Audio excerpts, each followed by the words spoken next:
할렐루야.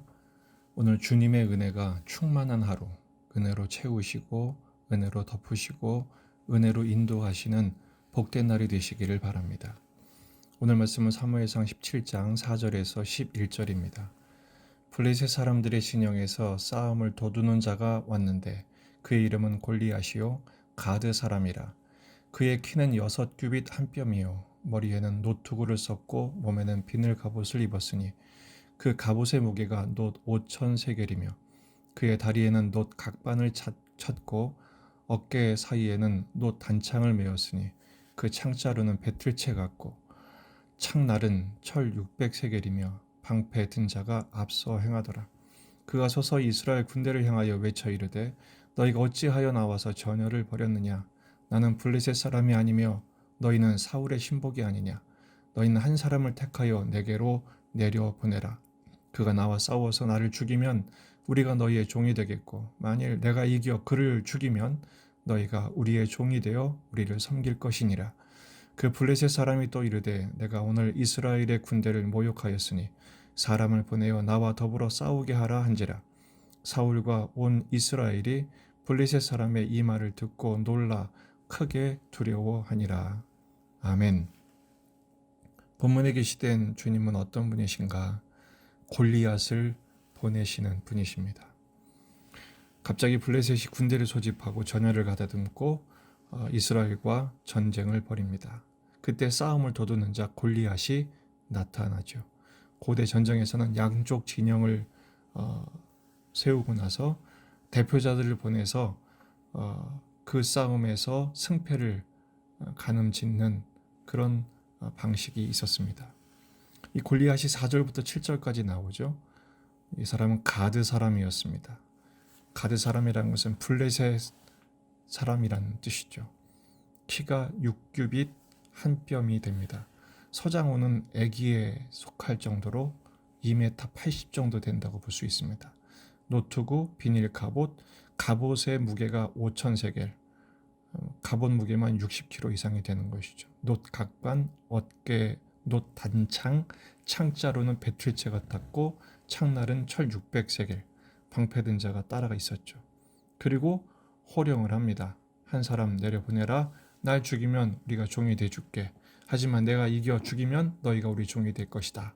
그러면서 10절을 보면 내가 오늘 이스라엘의 군대를 모욕하였으니 그랬습니다. 하나님과 이스라엘 민족을 동시에 모욕한 것이죠. 놀라운 것은 11절 사울과 온 이스라엘이 블레셋 사람의 이 말을 듣고 놀라서 크게 두려워했다. 공포에 떨었다는 것입니다. 16절을 보면 이러기를 40일을 조석으로 나와서 이스라엘을 모욕을 했습니다.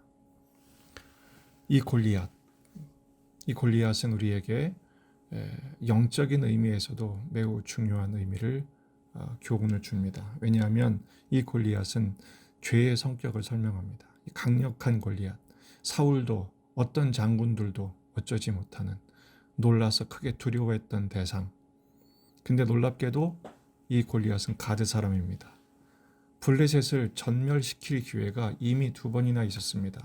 역사적인 숙제죠. 여호수아 11장 22절을 보면 이스라엘 자손의 땅에는 아낙 사람들이 하나도 남지 아니하였고 가사와 가드와 아스돗에만 남았더라. 여호수아와 이스라엘 군대가 가나안 땅을 정복하고 나서 전부 다 진멸을 했죠. 하나도 남지 않았다. 그런데 가사, 가드, 아스돗에만 조금 남았습니다. 이 가드에서 골리앗이 나온 것입니다. 싸우다 지쳐서 남겨놓은 대적이 내버려 두면 점점점 자라나서 대적할 수 없을 만큼 큰 거인이 되고 만 것이죠. 거대한 죄가 우리를 위협하게 된 것입니다. 또 사무엘상 14장 46절에서도 사울이 블레셋 사람들 추격하기를 그치고 올라가매 블레셋 사람들이 자기 곳으로 돌아가니라. 이미 우리가 묵상한 것처럼 사무엘상 14장은 요나단의 용기와 하나님의 큰 떨림의 도우심으로 그들을 전멸시킬 수 있는 절호의 찬스였습니다. 그때 사울이 금식령을 내리죠. 자기를 드러내기 위해서, 종교화시키기 위해서. 그 사실을 못 들은 요나단이 범하게 되고 죽을 위기에 놓이게 됩니다. 백성들이 반기를 들고 그럴 수 없습니다. 그래서 백성들이 요나단을 구원하죠. 사울은 그 과정에서 맥이 빠져서 완전히 블레셋 잔당을 소탕할 기회를 놓치게 됩니다. 죄는 방치하면 잘합니다.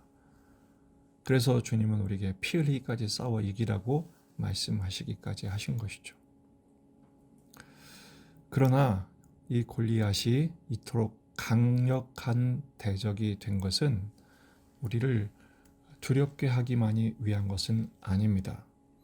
물론 지금 현실적으로 이 거인 골리앗 앞에서 사울도 이스라엘도 노답, 전혀 답이 없었죠. 그러나 하나님은 그럼에도 불구하고 하나님의 답을 준비해 놓으셨음을 우리는 압니다. 바로 절망의 때에 은혜의 시기가 다가오는 것이죠. 하나님은 대안을 준비해 놓으셨습니다. 바로 다윗이라는 대안입니다. 오늘 태산 같은 문제 앞에서 대책 없는 우리 현실, 우리는 낙심하게 되고 절망하게 되지만 그러지 말아야 할 것은 이 절망의 때 하나님의 은혜를 우리는 구할 수 있기 때문에 그렇습니다. 사울과 다윗의 차이가 무엇입니까? 더 훌륭하고 더 신앙이 좋아서가 아닙니다. 다윗은 하나님의 은혜를 구하고 하나님은 그 다윗에게 은혜를 부으셨습니다. 사울은 그런 장면이 전혀 나오지 않습니다. 이게 바로 사울과 다윗의 차이입니다. 사울과 다윗의 차이는 은혜의 차이입니다. 오늘 우리 여전히 답이 없는 현실을 살아갑니다. 그러나 은혜를 구하십시다. 은혜 구한 내게 은혜의 주님께서 은혜를 부어주실 줄로 믿습니다. 오늘 말씀 두 가지로 정리하고 함께 기도하며 이 하루를 실천하기를 바랍니다. 첫째는 철저한 헤렘을 실천하는 것입니다. 갈라디아서 5장 24절 25절 그리스도 예수의 사람들은 육체와 함께 그 정욕과 탐심을 십자가에 못 박았느니라. 만일 우리가 성령으로 살면 또한 성령으로 행할지니.